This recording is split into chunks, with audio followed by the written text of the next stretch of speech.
All this partisan ideological fog, it makes it difficult to see the facts. But if we can cut through it, we would see a way to provide health insurance to 1 million Texans, add $2.5 billion to our state budget and $2 billion to the budgets of our local governments.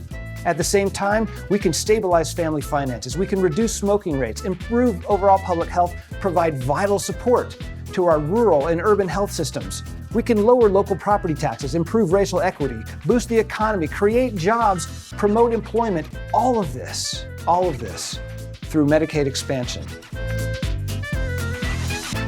Despite all these benefits, Medicaid expansion, which is really just Texas drawing down federal health care dollars at a 90-10 match, something that 38 states have already done, they're already benefiting from it. That decision still faces significant obstacles in Texas. Some of them are political, some of them are practical, some of them are philosophical. But in this video, we're going to learn some facts. We're going to learn the facts which, if are known far and wide, they help us cut through the ideological fog, overcome the inertia that is holding Texas back, stopping us from doing the right thing for our people and the right thing for our economy. Let's back up a bit. What is Medicaid? And why do we need to expand it? Medicaid is a partnership program between the state government and the federal government to provide health insurance to people who can't afford it. Unfortunately, Texas holds the ignominious distinction of having the most people and the highest rate of people without insurance of any state in the country. As you might expect, this leaves a lot of people out. Who are they? Who are the expansion enrollees? Overwhelmingly, we're talking about the working poor, frontline workers in low-wage jobs. They might be between jobs, but they do not earn enough to be able to afford health insurance, which means they can't afford health care. And if they can't afford health care, where do they go for their health care needs? The only place they can go, the emergency room. That is the most expensive setting possible. And that cost is crippling our local health systems, especially in rural districts where hospitals have closed in Texas more than they have anywhere else in the country. There are broader economic consequences as well. Texas has already lost billions of dollars by not expanding Medicaid sooner.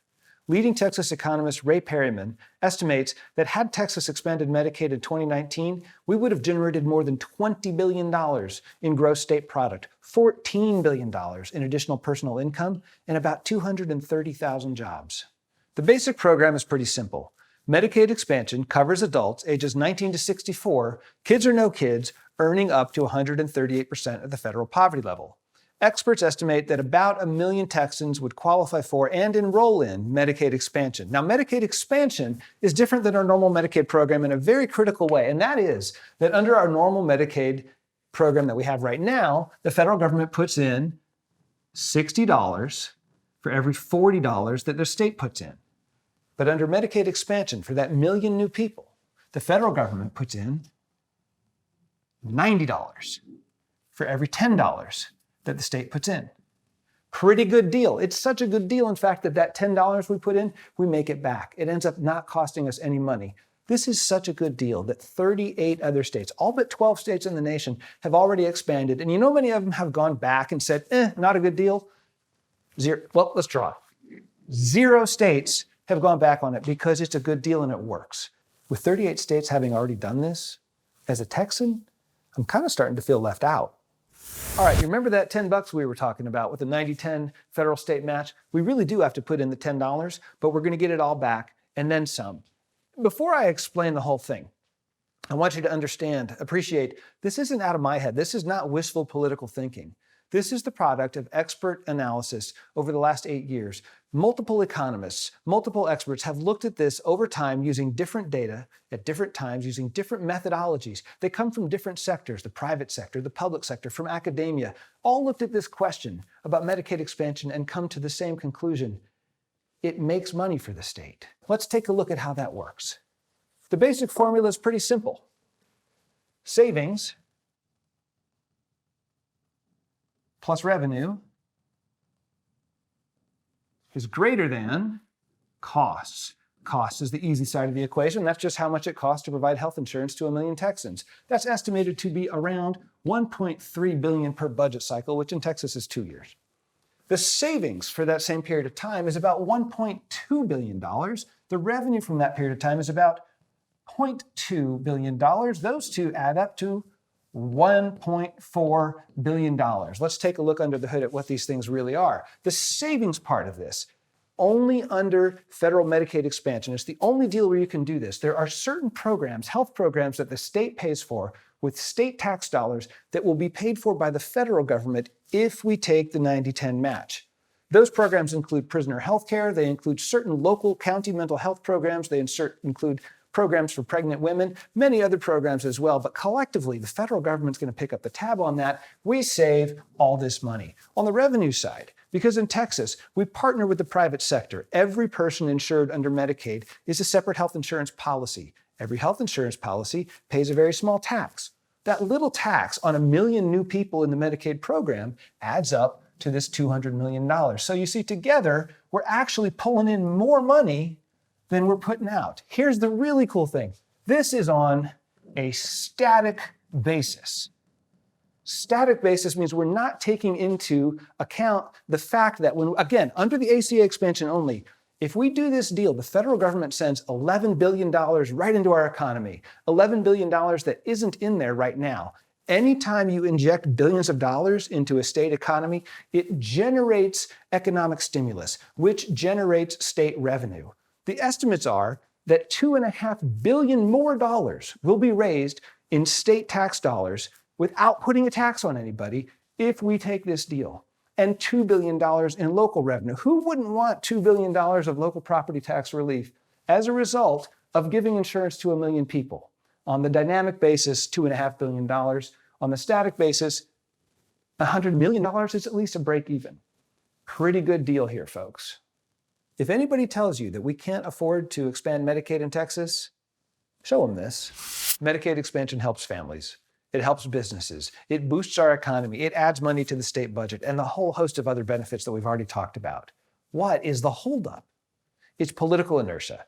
Do Texans not want to expand Medicaid? Do Texans not want to bring their own federal tax dollars back to our state? Of course they do. In fact, in polling, 2/3 of Texans have said they want to expand Medicaid, even using those politically supercharged words, Medicaid expansion. The problem is that there are problems that aren't really problems.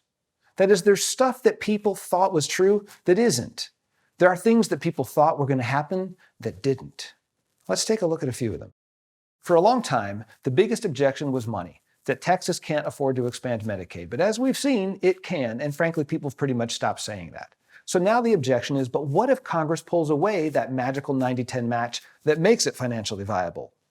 That doesn't work either. And here's why. 38 states have expanded Medicaid. That's 3/4 of the United States Congress, representing 228 million people with 53 million expansion enrollees. What member of Congress is going to go back and say, hey, constituents, guess what? I've increased the number of uninsured in our state and I've decreased the amount of federal money that's going to go into our economy? Nobody's going to do that. Another frequent objection is that Texas would be forced into participating in a broken federal system. But the fact is, it's not broken. The fact is, it's working quite well across the nation. That's why 38 states are already participating and none are going backwards. But at the same time, let's take it seriously. There is a great deal of flexibility today, more than there ever has been, so that Texas can craft its own Medicaid expansion solution for our population, for our institutions, that works just for us. Medicaid expansion can be a bipartisan success, or it could be a partisan failure. And when we get into partisan struggles, there's this temptation to say, let's just compromise. Let's do a little bit of what you want, a little bit of what I want, a little less than full expansion. And you know what? We can't. And here's why. Because anything short of a full ACA expansion will cover a tiny fraction of the people who we need to cover, of the people who we can cover with a Medicaid expansion, a full Medicaid expansion. The other problem is that all these alternative models, they're 60-40. That is 60 federal dollars to 40 state dollars, whereas Medicaid expansion is 90-10. And remember, that magic money math is the key that makes it make money for the state. If it's 60-40, it costs money for the state. And if it costs money for the state, it's not going to pass out of the Texas legislature. And if it doesn't pass, we're right back where we started. In other words, folks, it's 90-10 or failure. We can implement a Medicaid expansion in Texas our own way, but we've got to implement a Medicaid expansion in Texas. There is still a lot of partisan ideological fog out there. If we're going to pass Medicaid expansion this session, we need you to help us clear the fog away. Let's deliver a clear, urgent message to the people of the state of Texas. Republican, Democrat, urban, rural, everybody. Medicaid expansion works for people, it works for businesses, and it works for the state of Texas.